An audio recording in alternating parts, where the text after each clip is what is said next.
ಲಕ್ಷ್ಮಣ್ ಸವದಿಗೂ ಗಾಳ ಹಾಕಿದ್ಯಾ ಬಿಜೆಪಿ? ಮಾಜಿ ಡಿಸಿಎಂ ಬಗ್ಗೆ ಹಾಲಿ ಡಿಸಿಎಂ ಹೇಳಿದ್ದೇನು? ಹಾಯ್ ಹಲೋ ನಮಸ್ಕಾರ ವೀಕ್ಷಕರೇ, ಕರ್ನಾಟಕ ಟಿವಿಗೆ ಸ್ವಾಗತ. ನಾನು ಯೋಗೇಶ್ ಈಶ್ವರ್. ಮಹೇಶ್ ಕುಮಟಳ್ಳಿ ಮತ್ತು ಲಕ್ಷ್ಮಣ್ ಸವದಿ ನಡುವಿನ ಟಿಕೆಟ್ ಕಚ್ಚಾಟದಿಂದಾಗಿ ಲಕ್ಷ್ಮಣ್ ಸವದಿ ಅವರು ಬಿಜೆಪಿಗೆ ಗುಡ್ ಬೈ ಅನ್ನು ಹೇಳಿ ಕಾಂಗ್ರೆಸ್ಗೆ ಬಂದರು. ಅತಿ ಹೆಚ್ಚು ಮತಗಳಿಂದ ಗೆದ್ದರು. ಕಂಪೇರ್ಡ್ ಟು ಜಗದೀಶ್ ಶೆಟ್ಟರ್, ಲಕ್ಷ್ಮಣ್ ಸವದಿಗೆ ವೈಯಕ್ತಿಕ ವರ್ಚಸ್ಸು ಇದೆ. ಲಕ್ಷ್ಮಣ್ ಸವದಿ ಮತ್ತೆ ಕಾಂಗ್ರೆಸ್ಸಿಂದ ಲೋಕಸಭೆಗೆ ಚುನಾವಣೆಗೆ ನಿಂತರೂ ಕೂಡ ಗೆದ್ದುಬಿಟ್ಟು ಡೆಲ್ಲಿಗೆ ಆರಾಮ್ಸೆ ಹೋಯ್ತಾರೆ. ಆದರೆ ಮನುಷ್ಯನಿಗೆ ಒಂದು ಚೂರಾದರೂ ಇರಬೇಕು. ಈ ಹಾಲನ್ನ ಬೆಳಗ್ಗೆ ಎದ್ದ ತಕ್ಷಣ ತಪ್ಪದೆ ನೀವು ಕುಡಿದು ನಿಮ್ಮ ಮಕ್ಕಳಿಗೂ ಪ್ರತಿದಿನ ಕೊಡಿಸಿ. ಸಿರಿಧಾನ್ಯದಿಂದ ತಯಾರಾದಂತಹ ಹಾಲು, ಯಾವುದೇ ರಾಸಾಯನಿಕ ಬಣ್ಣ ಬಳಸದೆ ತಯಾರಿಸಿದಂತ ಜೀನಿ ಸಿರಿಧಾನ್ಯಗಳ ಹಾಲು. ಲಕ್ಷ್ಮಣ್ ಸವದಿ ಅವರನ್ನು ಕೂಡ ಬಿಜೆಪಿ ಡಿಸಿಎಂ ಆಗಿ ಮಾಡಿತ್ತು, ಜಗದೀಶ್ ಶೆಟ್ಟರ್ ಅವ್ರನ್ನ ಸಿ ಎಂ ಮಾಡ್ದಂಗೆ. ಹಂಗನ್ಬಿಟ್ರೆ ಈಗ ಲಕ್ಷ್ಮಣ್ ಸವದಿ ಕತೆ ಏನು? ಮತ್ತೇನಾದ್ರು ಬಿ ಜೆ ಪಿಗೆ ಹೋಗ್ಬಿಡ್ತಾರಾ? ಬಿ ಜೆ ಪಿಗೆ ಹೋಗಿರುವ ಜಗದೀಶ್ ಶೆಟ್ಟರ್ ಅವರು ಭಯದಿಂದಲೋ ದೇಶದ ಹಿತದೃಷ್ಟಿಯಿಂದಲೋ? ಜಗದೀಶ್ ಶೆಟ್ಟರ್ ಬಿ ಜೆ ಪಿಗೆ ಹೋಗ್ಬಿಟ್ಟು ದೇಶ ಏನು ಉದ್ಧಾರ ಆಗಬೇಕಿತ್ತು ರೀ? ಪ್ರಹ್ಲಾದ್ ಜೋಶಿ ಅವರು ಅವರೇ ಅಲ್ಲಿ.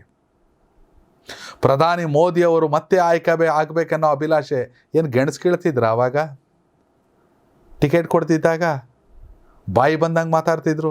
ಇಲ್ಲ 6 ತಿಂಗಳು ರೆಸ್ಟ್ ತಗೋಬೋದಿತ್ತಪ್ಪ ಆರಾಮ್ಸೆ, ವಿದೇಶ ಸುತ್ತಾಡ್ಕೊಂಡು. ಇಲ್ಲ ನಾನು ಕಾಂಗ್ರೆಸ್ಗೆ ಹೋಗಿದ್ದಕ್ಕೆ ನನ್ನ ಬೆಲೆ ಗೊತ್ತಾಯಿತು, ಬಿ ಜೆ ಪಿಯವ್ರಿಗೆ ಮತ್ತೆ ಕರೆದವ್ರೆ, ನನ್ನ ಅನಿವಾರ್ಯತೆ ಗೊತ್ತಾಯ್ತಲ್ವಾ? ಯಡಿಯೂರಪ್ಪ ಅವ್ರು KJP ಕಟ್ಟಿದ್ದಕ್ಕೆ ತಾನೇ ಮತ್ತೆ ಅವ್ರ ಬೆಲೆ ಗೊತ್ತಾಗಿ ಕರ್ಕೊಬಂದ್ಬಿಟ್ಟು ಸಿ ಎಂ ಮಾಡಿದ್ದು ಅಂತ ತಾಕತ್ತಿದ್ರೆ ಓಪನ್ ಆಗಿ ಸ್ಟೇಟ್ಮೆಂಟ್ ಕೊಡಬೇಕು. ಯಡಿಯೂರಪ್ಪ ಅವ್ರು ಮಾಡಿದ್ರಲ್ಲ, ಅದನ್ನು ಮೆಚ್ಚಬೇಕು. ನಾನೇನು ಮಾಡಿದ್ರು ಕದ್ದು ಮುಚ್ಚಿ ಮಾಡಲ್ಲ ಅಂತ. ಜಗದೀಶ್ ಶೆಟ್ಟರ್ ಅವರು ಇವತ್ತು ಡೆಲ್ಲಿಲ ಪ್ರೆಸ್ ಮೀಟ್ ಹೇಳಬೇಕಿತ್ತು, ಇಲ್ಲ ಮಾಧ್ಯಮದ ಮುಂದೆ ಮಾತಾಡಬೇಕಿತ್ತು. ಬಿ ಜೆ ಪಿಯವ್ರಿಗೆ ನನ್ನ ಬೆಲೆ ಈಗ ಗೊತ್ತಾಗಿದೆ, ಲೋಕಸಭಾ ಚುನಾವಣೆಯ ಹೊಸ್ತಿಲಲ್ಲಿ, ಅದಕ್ಕೆ ನನ್ನನ್ನು ಮತ್ತೆ ಕರೆಸಿದ್ದಾರೆ ಅಂತ ಒಂದು ಸ್ಟೇಟ್ಮೆಂಟ್ ಕೊಟ್ಬಿಟ್ರೆ ಜಗದೀಶ್ ಶೆಟ್ಟರ್ ಗೆದ್ದು ಬಿಡ್ತಾರೆ. ಅದು ಬಿಟ್ಬಿಟ್ಟು ಮೋದಿಯವರನ್ನು ಮತ್ತೆ ಪ್ರಧಾನಿ, ಯಾರು ಇವೆಲ್ಲ ನಾಟಕಗಳು? ಕಾಂಗ್ರೆಸ್ಸಿಗರಿಗೆ ಕಿಚ್ಚು ಕುದೀತಾ ಇದೆ. ಕಾಂಗ್ರೆಸ್ಸಿಗರು ಹೇಳ್ತಿರುವಂಥ ಸ್ಟೇಟ್ಮೆಂಟ್ಗಳಿದು. ಇದೀಗ ಲಕ್ಷ್ಮಣ್ ಸವದಿ ಅವರ ವಿಚಾರದಲ್ಲೂ ಕೂಡ ಇಂಥದ್ದೇ ಪ್ರಶ್ನೆಯನ್ನು ಮೂಡಿದ್ದು. ಅದಕ್ಕೆ DCM DK ಶಿವಕುಮಾರ್ ಅವರು ಉತ್ತರಿಸಿದ್ದಾರೆ. ಜಗದೀಶ್ ಶೆಟ್ಟರ್ ಅವ್ರ ಕತೆ ಬಿಡ್ರಿ ಸೈಡ್ಗೆ, ಯಾರು ಕೂಡ BJP ಬಾಗಿಲು ತಟ್ಟಲ್ಲ, ಬರ್ದಿಟ್ಕೊಳ್ಳಿ ಅನ್ನೋ ರೀತಿಯಲ್ಲಿ ಘಂಟಾಘೋಷವಾಗಿ ಹೇಳಿದ್ದಾರೆ. ಇನ್ನು ಅಸಲಿ ಆಟ DK ಶಿವಕುಮಾರ್ ಅವರು ತೋರಿಸ್ತಾರೆ. ಅವ್ರನ್ನ ಅಷ್ಟು ಸುಲಭವಾಗಿ ಟ್ರಬಲ್ ಶೂಟರ್ ಅಂತ ಹೇಳಲ್ಲ. BJPಯಲ್ಲಿ ಮನಸ್ಸಿಲ್ಲದಿದ್ದರೂ ಯಾರಾದರೂ BJPಯಲ್ಲಿ ಉಳಿದುಕೊಂಡಿದ್ದರೆ ಅದು ED ಮತ್ತು IT, ಇನ್ಯಾವುದೋ ID ಗಿಡಿ ಅನ್ಕೊಂಡು ಕೇಂದ್ರ ಸರ್ಕಾರ ನಮ್ಮ ಮೇಲೆ ನಮ್ಮನ್ನ ಇಕ್ಕಟ್ಟಿಗೆ ಸಿಲುಕಿಸ್ಬಿಡುತ್ತೆ ಅನ್ನೋ ಭಯದಲ್ಲಷ್ಟೇ. ಆದರೆ DK ಶಿವಕುಮಾರ್ ಯಾವುದಕ್ಕೂ ಹೆದರೋರಲ್ಲ. ಅಸಲಿ ಆಟವನ್ನು, ಆಪರೇಷನ್ ಹಸ್ತವನ್ನು DK ಶಿವಕುಮಾರ್ ತೋರಿಸ್ತಾರೆ ಅನ್ನೋ ಲೆಕ್ಕಾಚಾರಗಳು.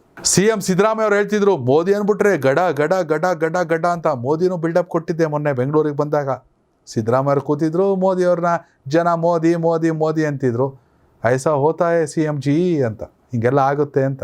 ಸಚಿನ್ ಕೂತಾಗ ವಿರಾಟ್ ಕೊಹ್ಲಿ ಬ್ಯಾಟಿಂಗಿಗೆ ಜನ ಚಪ್ಪಾಳೆ ಹೊಡೆದ್ರು, ಕೊಹ್ಲಿ ಕೊಹ್ಲಿ ಕೊಹ್ಲಿ ಅಂದರೆ ಸಚಿನ್ ಬೇಜಾರು ಮಾಡ್ಕೊಳಕ್ಕೆ ಆಯ್ತದ? ಹಾಗಾಗಿ ಸಿದ್ದರಾಮಯ್ಯ ಅವರು ವಿಧಾನಸಭಾ ಚುನಾವಣೆಯಲ್ಲಿ ಪ್ರೂವ್ ಮಾಡಿ ತೋರ್ಸಾಗಿದೆ, ಕರ್ನಾಟಕದಲ್ಲಿ ಮೋದಿನ ಸಿದ್ದರಾಮಯ್ಯನ ಅಂತ, ಕರ್ನಾಟಕದಲ್ಲಿ BJPನ ಕಾಂಗ್ರೆಸ್ ಅಂತ.